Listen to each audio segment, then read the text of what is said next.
Pemerintah Kecamatan Ciomas, Kabupaten Bogor berencana akan menggerakkan sejumlah pemerintah desa di wilayah Kecamatan Ciomas untuk bisa menggunakan alat pengolahan sampah bernama biokomposter.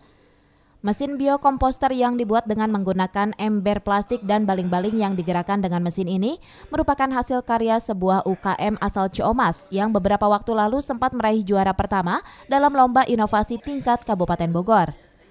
Peralatan biokomposter ini merupakan salah satu mesin yang bisa merubah sampah organik rumahan menjadi pupuk organik.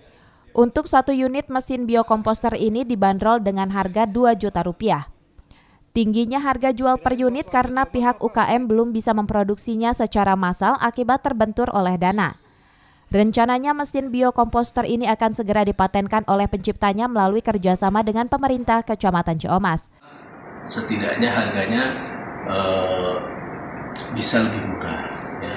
Dan kita menghargai inovasi, ya, menghargai karya cipta seseorang, dan rencana ini akan dipatenkan, ya. Dipatenkan, dan ini memang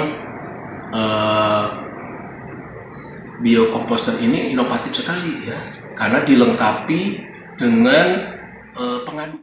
Dari Ciomas, Kabupaten Bogor, Mande Jojar melaporkan.